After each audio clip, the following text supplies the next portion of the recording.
గురుగారు, శివుడికి పార్వతి, గంగమ్మ, అన్నపూర్ణ, కాళిక ఇంతమంది భార్యలా అనిపిస్తుంది. ఎంతమంది భార్యలు శివుడికి?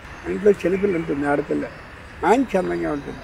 ఇలా రావే అని చెప్పి ఆ అమ్మాయికి బ్రహ్మాండమైనటువంటి వేషాన్ని వేస్తుంది. ఎవరో తెలిసిన తెలియదమ్మా, నువ్వు పార్వతివే. మళ్ళీ అయిపోయిన తర్వాత మళ్ళీ పిలిచి ఇంకో రూపం వేస్తాం. ఆ రూపాన్ని బట్టి, వేయబడ్డ రూపాన్ని బట్టి ఆ పేరు వస్తుంది తప్ప మరొకటి కాదు. శంకరుని భార్య ఈవిడ.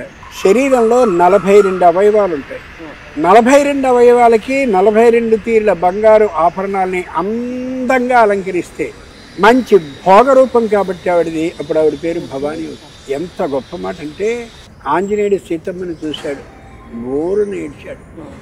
అన్ని అలంకారాలు స్త్రీకున్న భర్త అనేటటువంటి ఏ అలంకారం ఉందో అదున్నప్పుడే ఈ అలంకారాన్నింటికి సార్థకత. పాపం రామచంద్రుడు ఎక్కడో ఉంటే ఈవిడ ఈ లంకానగరంలో ఒక్కతే ఉందా? ఈ భూషణాలకి నిజమైనటువంటి శోభ లేకుండా పోయింది అని విపరీతంగా దుఃఖించాడు. సరిగ్గా అంతే, అమ్మవారు ఏ భవానీ రూపంలో ఉంటుందో, ఎంతో అందంగా ఉంటుందో, ఆమె శంకరుణ్ణి మాత్రమే ధ్యానిస్తూ నిరంతరం ఆనందంతో ఉంటూ ఉంటుంది. ఆ శంకరుని కారణంగానే నేను ఇంత సౌభాగ్యవతిగా ఉండగలుగుతున్నాను అనుకుంటుంది. అట్లా సర్వ అలంకారాలని వేసుకున్నటువంటి స్త్రీ భవానీ. వేళ మనం తిరుమల తిరుపతి దేవస్థానం లోపల ఉన్నటువంటి శ్రీ వెంకటేశ్వరుని చూస్తే ఆయన స్త్రీ రూపం, పురుషుడు కాదు. మామూలుగా చూస్తే స్త్రీ రూపం. ఎందుకని? అయ్యవారికి ఈ తల మీద నుండి వెంట్రుకలు స్నానం చేసిన తర్వాత శిరోజాలను ఇలా దులుపుకుని ఎలా అయితే స్త్రీ యువతలకు వస్తుందో అలా శిరోజాలు ఉంటాయి. 2, ప్రతి శుక్రవారము ఆయనకి పసుపు బట్టని కట్టి స్నానాన్ని చేయిస్తారు. పురుషుడు ఎవడు పసుపు బట్ట కట్టుకుని స్నానం చేయడు. చేసేటప్పుడు హిరణ్యవర్ణాం హరిణీం సువర్ణ రజత సృజాం అని శ్రీ సూక్త మంత్రాలు చదువుతారు. శ్రీ సూక్తం అమ్మవారికి చదివేటటువంటి మంత్రాలు. బాగా విపరీతమైన మోజు ఆభరణాల మీద, అలంకారాల మీద, పూలమారికల మీద, నగల మీద ఉండేది పురుషుడు కాదు, స్త్రీకి. అంటే గంటకి మారుస్తూనే ఉంటారు, ఆయన వేయించుకుంటూనే ఉంటాడు, ఆనందంగానే ఉంటాడు. కొంచెం దగ్గరగా వెళ్ళగలిగి ఆ ప్రత్యేకంగా ఒక గడప ఉంటుంది. ఆ కులశేఖర పడి అంటారు వాళ్ళ భాషలో. కులశేఖరుడు అనే ఆయన అలా నేను ఇక్కడ మండిగం గడపలా ఉండాలని కోరుకున్నాడు. అంచేతనే అర్చకుడు లోపలికి వెళ్ళేటప్పుడు తిరిగి వచ్చేటప్పుడు కూడా ఆయన్ని దాటే వస్తాడు. అలా ఏదో బ్రహ్మోత్సవాలకి వ్యాఖ్యానం చేయగలిగినటువంటి అవకాశాన్ని పరమేశ్వరుడు ఎప్పుడో ఈ జన్మలోనో చేసుకున్న అదృష్ట కారణంగా ఇచ్చాడు. దగ్గరగా చూపిస్తారు. 16 సంవత్సరాల స్త్రీకి ఉండేటటువంటి విధంగా స్తనకట్టు కనిపిస్తుంది ఇక్కడ స్త్రీ రూపం.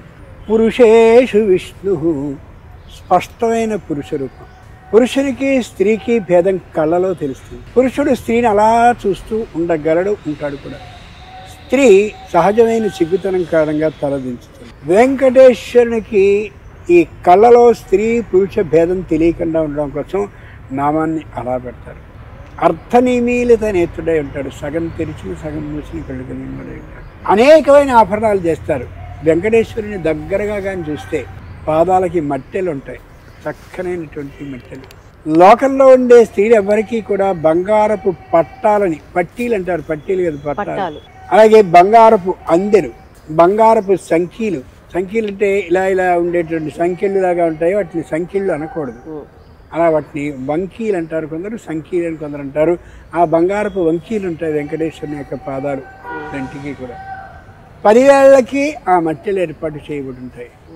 అంత స్పష్టంగా కనిపిస్తూ ఉంటే వెంకటేశ్వరుడు స్త్రీ అని ఎలా పురుషుడు అనగలం? చిత్రం ఏంటంటే, అక్కడ విజయవాడలో అమ్మవారికి ఎప్పుడైతే బ్రహ్మోత్సవాలు అక్కడ ప్రారంభమవుతాయి, దసరా ఉత్సవాలుగా, అదే సందర్భంలో ఇక్కడ కూడా ఈయనకి నవరాత్రోత్సవాలు జరుగుతాయి. అయ్యవారైన వెంకటేశ్వర స్వామి వరదహస్తం, వరాలు ఇచ్చేదే ఉంటే అక్కడ ఆ భయహస్తం ఉంది. చిత్రం కాదు ఇది.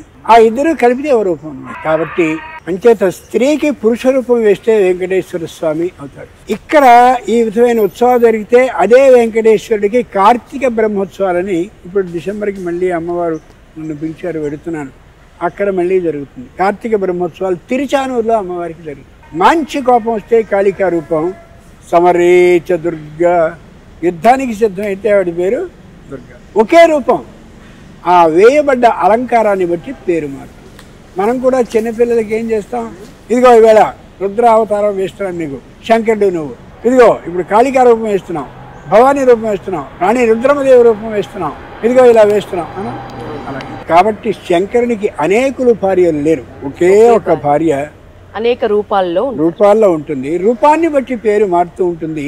ఒకే ఒక్క భార్య ఉంది, ఆవిడే అర్ధ నారీ ఈశ్వర రూపంలో పార్వతీదేవిగా ఉంటుంది. లేకపోతే ఇందరు పెళ్ళాలే కానీ ఉంటే మన బుద్ధిహీనతకు అనుగుణంగా ఆలోచిస్తే అర్ధనారీశ్వరుడిగా ఆమె చేసుకుంటామేంటి, నన్ను కూడా తీసుకో అని చెప్పి ఆయన పోట్లాడే వచ్చి ఉండేది కదా. లేదంటే కారణం ఏంటి, ఒకే ఒక్క పార్వతి రూపభేదాన్ని బట్టి అన్ని పేర్లని పొందింది కాబట్టి అని.